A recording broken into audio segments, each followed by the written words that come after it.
a nuestra boca sin antes tener la consideración de nuestra mucosa oral.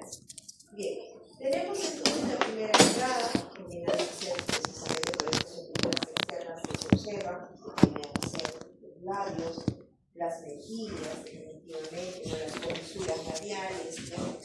Y aquí vamos a considerar precisamente, vamos a quitar lo que es piel, un poco de panícula adiposa que nos interesa en este momento, ¿no?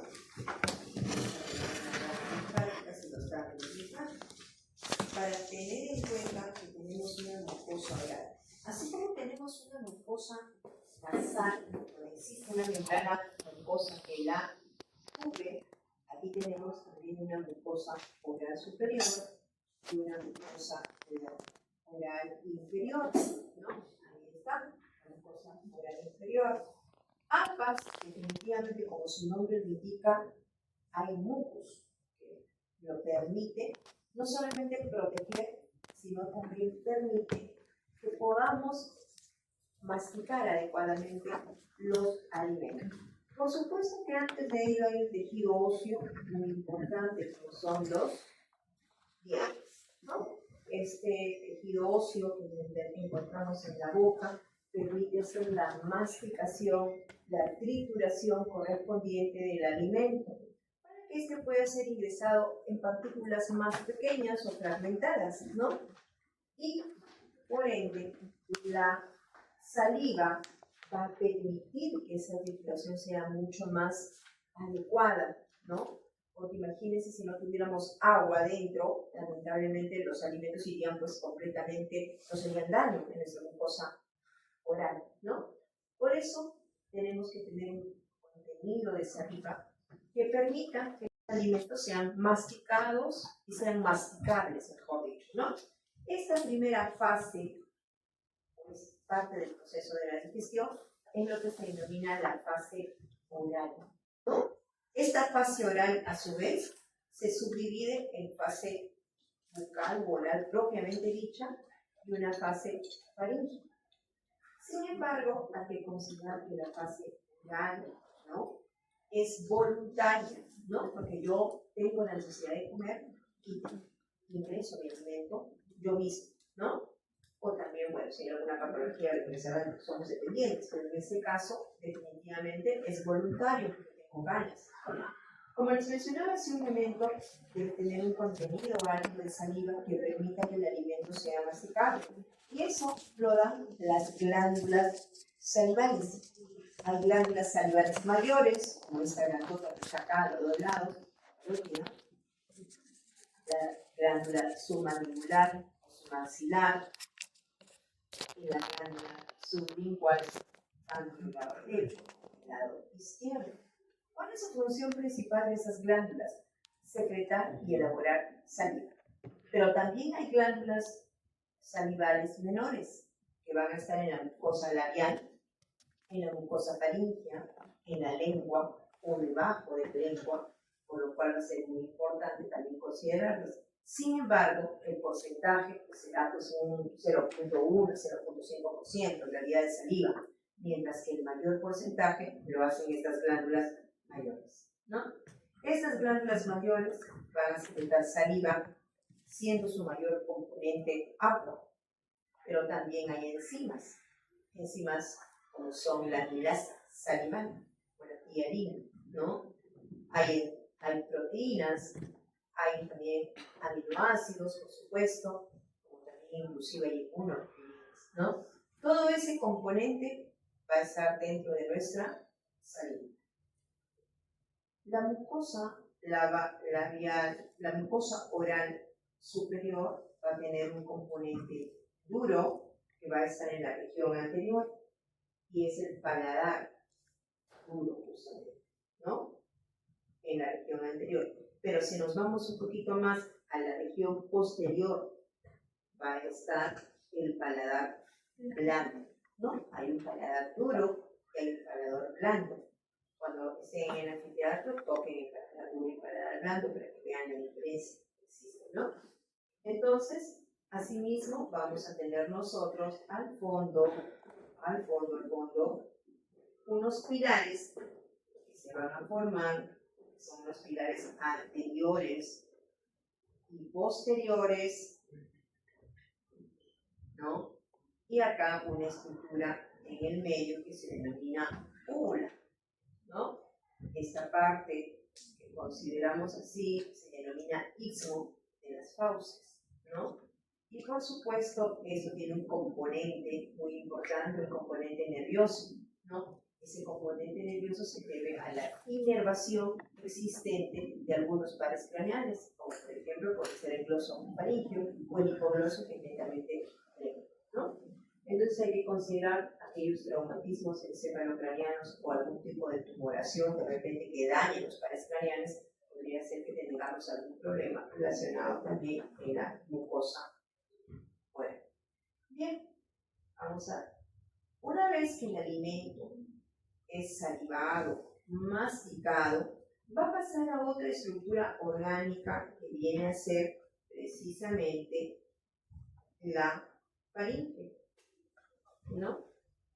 La faringe, ya la hemos visto en la parte respiratoria que también participa, ¿no? Es una estructura muscular, ¿no? Que también tiene mucosa, por supuesto, para que pueda desplazar el bolo alimenticio, ¿no? La faringe no solamente va a estar localizado a nivel de digestivo, sino también respiratorio, ¿no es cierto? Por eso vamos a tener porciones de la faringe. La que nos interesa en este caso es la porción que se relaciona con la mucosa oral, o sea, viene a ser la porción. Pero debajo vamos a tener la laringofaringe, donde están justamente los cartílagos de la laringe, ¿no es cierto? Y a su vez, sabemos nosotros perfectamente que tenemos cartílagos que van a proteger para que el alimento no vaya a la vía respiratoria, ¿no? Aquí vamos a observar entonces toda esta musculatura fibroelástica prácticamente, que permite que pueda, tiene tejido muscular, está formado también en la parte posterior por músculos que lo van a proteger, de tal manera que este puede originar un desplazamiento del bolo alimenticio. Ese desplazamiento del bolo alimenticio pasa a una segunda estructura, que viene a ser el esófago. ¿Qué hacemos con el esófago? El esófago, como lo ven ustedes, miren dónde está localizado, detrás de la tráquea, por lo cual es muy importante recordar el desarrollo biológico. ¿En qué semana de desarrollo empieza el divertículo respiratorio?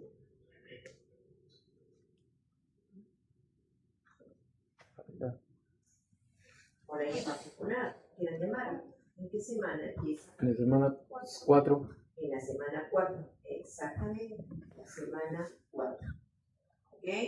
Semana 4, ¿no? Divertículo respiratorio. Ese divertículo respiratorio va a ser el primer vestigio del aparato respiratorio. Pero a su vez va a bifurcarse, ¿no? Va a formar como dos mamelones, ¿no? Y forma lo que se denomina una cresta traqueoesofágica. Una cresta traqueoesofágica, que va a dividir en región anterior y región posterior. ¿Por qué? Porque la región anterior va a dar lugar precisamente a estos mamelones, a segmentación bronquial, la que se va a ir subdividiendo progresivamente. Y la región posterior le va a dar al esófago. Eso más o menos lo tenemos en la quinta, sexta semana de desarrollo. ¿Okay? Pero ¿qué pasa si, por ejemplo, no sucede esto, no sucede esa división? Esta cresta no se forma y se queda solamente en un solo hueco. Quiere decir que vamos a tener una fístula traqueoesofágica. ¿No es cierto? Entonces, mucho cuidado con estas patologías o malformaciones congénitas que se van a producir en esa semana de desarrollo. Bien, ya tenemos al esófago. Vamos a verlo anatómicamente en nuestra caja torácica. Miren dónde está localizado el esófago. Ahí tienen ustedes a la tráquea y se localiza en la región posterior, por delante de los cuerpos vertebrales, ¿cierto? Cuerpos vertebrales que están relacionados, miren, desde acá, cervical C7, C6, C7, más o menos, es la característica que tenemos, ¿no es cierto? Entonces, vamos a ver, el esófago siente una estructura muscular, ojo, es una estructura netamente muscular. Por lo tanto, si es muscular, va a tener movimientos de contractibilidad que se denominan peristalsis. ¿Ok? ¿Y eso para qué sirve? Permite para que se desplace justamente el bolo y la lengua. ¿Ok? Bien, vamos a ver ahora. Este esófago mide aproximadamente 25 centímetros, ¿no? En promedio de longitud. Tiene un diámetro más o menos, justamente de 1.5 centímetros, lo cual va a permitir que pueda ingresar el bolo al intestino, ¿no? Incluso en algunos es un poquito más ancho, ¿no? 3 centímetros. Este esófago, como ustedes se dan cuenta, no es un tubo recto, ¿no? Miren, tiene sus curvaturas, tiene sus estrecheces inclusive, ¿no? Curvaturas, estrecheces, ¿no? No es un tubo así recto, si no sería pues como la de los animales, las aves, ¿no? Cuando comen algo, inmediatamente ¡pum! Lo traen, lo deglutan rápidamente y pasa. Ustedes ven que pasa directamente. Nosotros no, nuestro proceso es un poquito más lento y progresivo adecuadamente, ¿no? Por lo cual es importante. Bien, el esófago va a tener porciones. Una porción cervical, que mide más o menos 5 centímetros. Una porción torácica, que es la más grande, que mide más o menos 15 centímetros. Y por último, una porción abdominal. Esa porción abdominal es interesante, porque es la más pequeña. Ahí van a tener ustedes la porción abdominal, justamente ¿por qué? Porque va a perforar el músculo diafragma. Perfora el músculo diafragma y se forma lo que se denomina el hiato esofágico, ¿no? Y vamos a ver que son los rectos.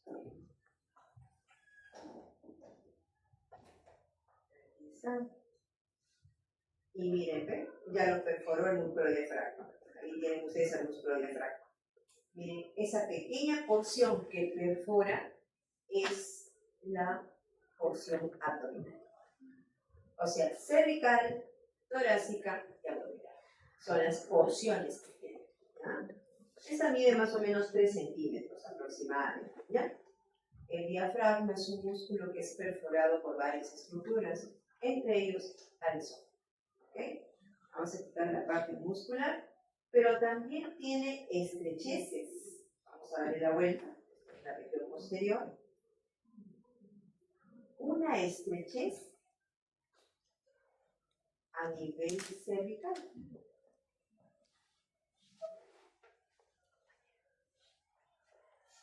Más o menos en esta zona es su estrechez cervical, entre prácticamente C6, C7 aproximadamente, ¿no? Y una estrechez a nivel de la bifurcación de la bien.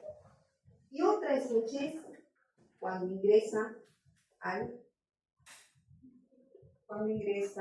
justamente a perforar al diafragma. Esa es la otra estrechez. Esas estrecheces va a permitir justamente el desplazamiento del bolo alimenticio de manera un poco más lenta, ¿no? Si no tuviera esas constricciones, no podría adecuadamente de repente desplazarse. Es un proceso lento en el esófago, por si acaso, no es un proceso, digamos, rápido, es un proceso lento. Recuerden que todo el proceso de la digestión más o menos son 6 a 8 horas aproximadamente. Entonces hay que considerar que cada estructura orgánica del aparato digestivo va a cumplir cierto papel, ¿no? Además, el esófago tiene esfínteres hacia adentro. Un esfínter esofágico superior